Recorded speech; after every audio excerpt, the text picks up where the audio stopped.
Good morning, everybody. It is a beautiful September. We're in September morning. I hope it's a good morning to everybody but this giant weed. It needs to go. I wanted to take everybody, oh, beautiful, stay tuned. I wanted to take everybody on a little tour just because the yard is a mess. The garden is a mess, and I couldn't be more excited about that. I find that a lot of the times I refrain from maybe showing the in-between or the in-progress shots because of course everybody wants the highlight reel of their life shown on the internet. But that's, to be honest, for me, sometimes the work in progress is the highlight because it means that we get new adventures. It means that we have big plans coming through. It means that we need suggestions for people that are more knowledgeable than us, and it allows us room to grow. So I wanted to take, I'm terrible, everybody on a tour of the garden because, as mentioned, it's September and things are changing. There's just something about fall that brings out all the good vibes, the good mood, and I think it's because it's finally cool out and we can finally get out and we can finally get started on some projects that we maybe wouldn't have done in 30-degree temperature. Well, I can't really complain. I don't feel that we had it as bad as some other provinces here in Canada, like Ontario. Our weather has been pretty consistent here in Kingston. So outside of a couple days of back-to-back heat waves and like a little bit of humidity that caused a little bit of powdery mildew, for the most part, the garden is starting to reflourish. And that's something that you'll get once you get the steadier, cooler weather in the evenings. So without further ado, I'll kind of tell you what's going on with everything here. So the thing we walked by that's kind of sprawling out, perfect for spooky season, is my giant state fair pumpkin. Now, if you've been following along, you know that the main root is toast. We definitely had some vine borer situation going on, but my understanding is if you let it tendril, it will start to root a little bit, and there's a potential that you can save it. I don't know. I don't want to rip it out because there's no reason to. So far we've left it. Definitely need to do some TLC on the powdery mildew and some of the crispy leaves, but for now, just haven't gotten to it. I'm working on other things in the garden. Which, speaking of, you guys are probably wondering about all the stuff I showed you in the intro. We're going to do a separate video on that. I just wanted to get you guys pumped and do a short little snippet of what's going on over there because there's a lot of changes. But back to the garden. Onions. These are the only onions we really have left in the garden. We did pull most of them. Currently inside, I actually have all of the ones that we had in little clumps around the garden that only got to about the size of like a thumb maybe, or like a penny size. Some of them were even smaller. I have prepped all of them, cut off all the roots, cut off all of the going away like stems, took off the first thin layer of skin, and they're currently in the dehydrator because we're going to try our hand at making some onion powder. So really excited about that. At the front here, our flowers are doing pretty well still. With this kind of variety, as long as you're deadheading them consistently, they keep producing. And I found that they did fine in the winter, so silly, fine in the summer as well as into the fall. Now they're still producing in the cooler weather. The bunny grass, on the other hand, it's maybe not as great. It's kind of dying away, but that's okay. Still looks beautiful, even if it's kind of dried. The marigolds are certainly something that is popping off a lot. They're crazy over most of my beds. But I wanted to show you guys an example of that method I just said about deadheading. This one has had it done. Very attentive. You can see that there's lots of new sprouts that are going to be coming through. But if you go to this one, it hasn't been done. So you can see the difference here is these dead ones that are currently at the front here. So if you genuinely just pull those off, and be careful if you don't like bugs because sometimes they have bugs in them. Hi, Rocco. This will prep He really wanted to say hi. This will prep the plant to, actually, even ones that are like this, shoot out a lot more, and it will become a bushier marigold. So that is the difference between one that has had attention and one that hasn't. So learning little tips and tricks like that in the garden has honestly upped the game to me, because if you can do a simple thing like pulling off a couple dead heads, which makes it pretty in your garden, and then you have a luscious plant, why wouldn't you? Similar to when you're picking peppers, the more you pick, the more usually you get produced. Now, keep in mind, certain varieties need certain time frames to grow to maturity. So if you have something that the maturity date is 60 days and you only have 30 left, probably just let your fruits get to full maturity. Here we have some messy tomatoes, some more messy tomatoes, but they're still producing, so we're letting them go. Similar, eggplants are coming in strong. I think eggplant really like the cooler weather, because as soon as it started getting cool, I started getting all these little babies and a couple more flowers, so that was pretty exciting. Mind you, we don't really enjoy them. You'll definitely notice some empty spaces. Zucchini is gone. This is a Lunera. I might pull it out. I'm not too happy with it there.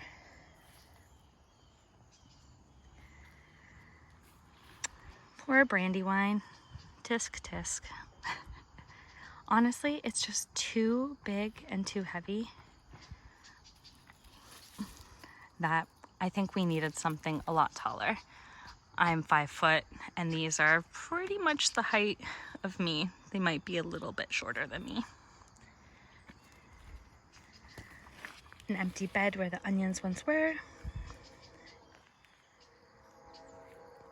And some basil we just left for the flowers.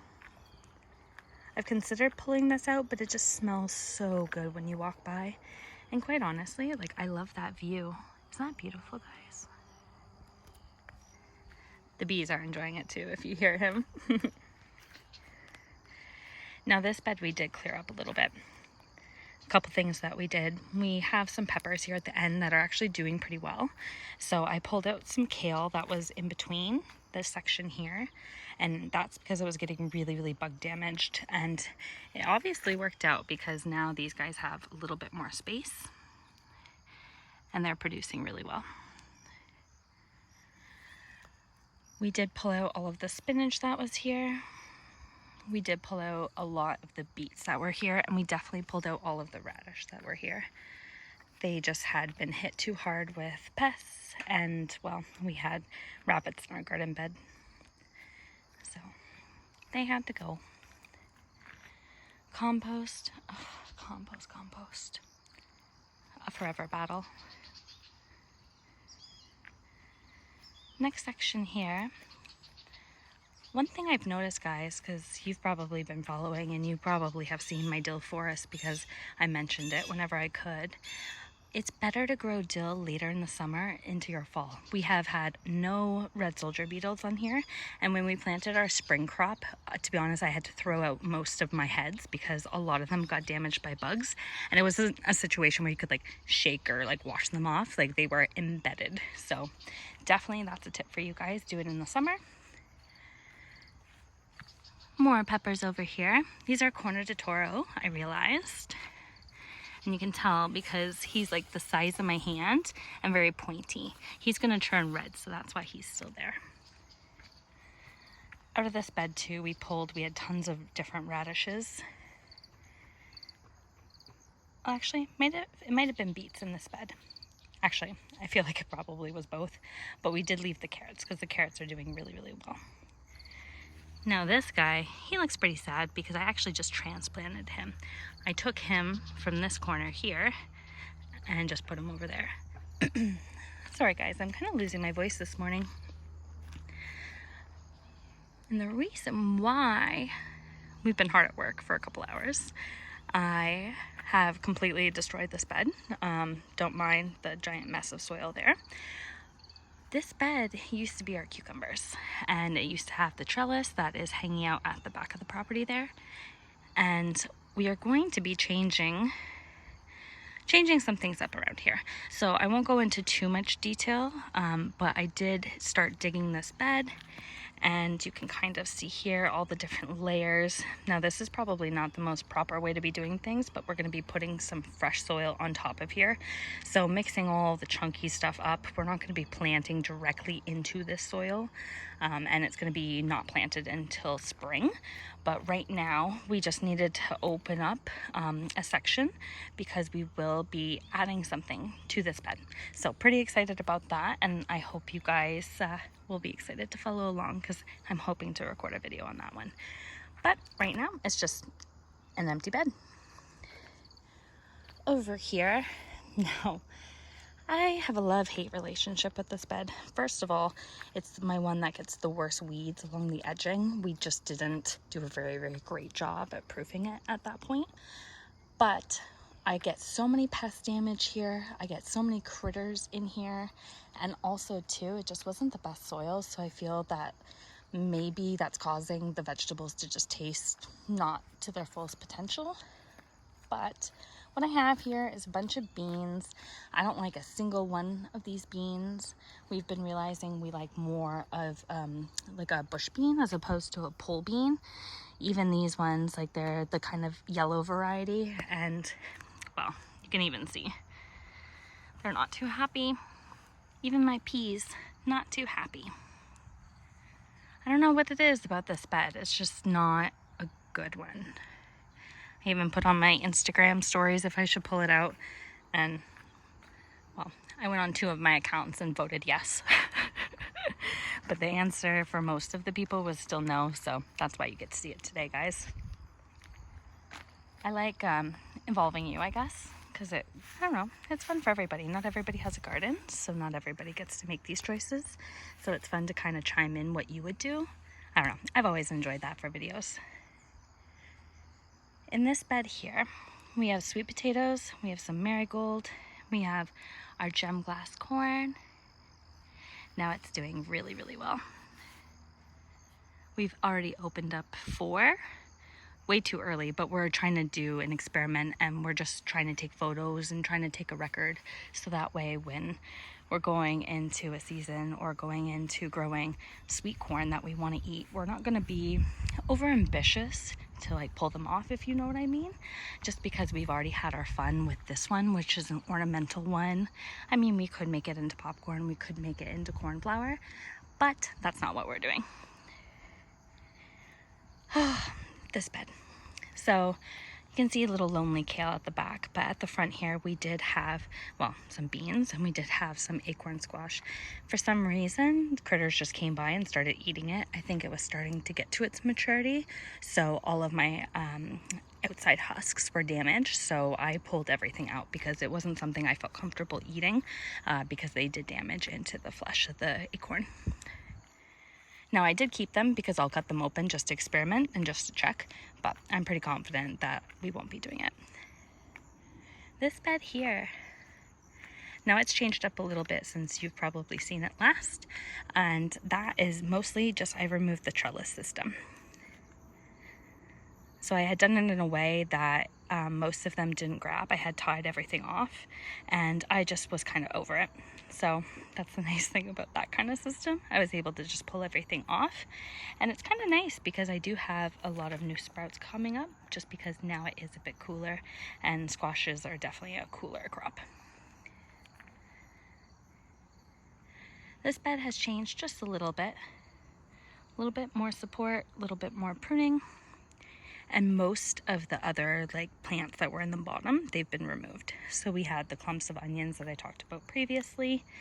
We had a couple cherry tomato varieties.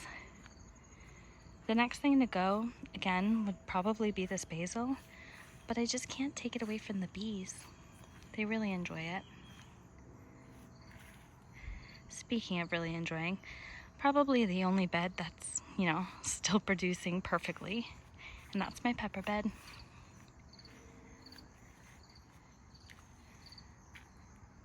Purple cayennes.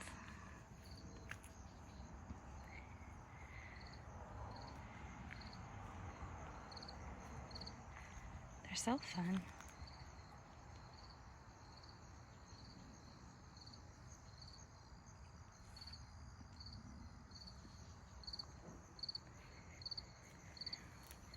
This bed over here is still producing as well, and it's kind of a nice mix. So we do have some purple beans, and these are the beans we have been loving. We're actually going to have them tonight for supper with some pork chops and with our homegrown potatoes. So pretty stoked on that one. Then I have a bunch of baby bell peppers, and these guys are also doing really great. And we do have a bunch that are starting to turn colors. I think there's a red one down in there somewhere. Probably can't see it, but really loving those. This is a bit different too. We started to trellis up these tomatoes, and they're still producing. Now these are the black cherries. Not my favorite, but they were great green. We made some salsa verde, and it's really delicious. Patio snacker tomatoes are also doing really well. I actually really like this variety. Probably will plant it next year if I can get some seeds. And just an empty space. So looking pretty forward to what we're doing in the garden. It's still pretty luscious. Not too bad, but definitely some work in progress areas. Strawberries are kind of done for the season for us, it seems. Herb beds are just being what they are, herby. Still haven't added in the walkway substrate, but that's okay. It's not a race. The tickweed is popping off like beautiful. We added a little pond for our frog.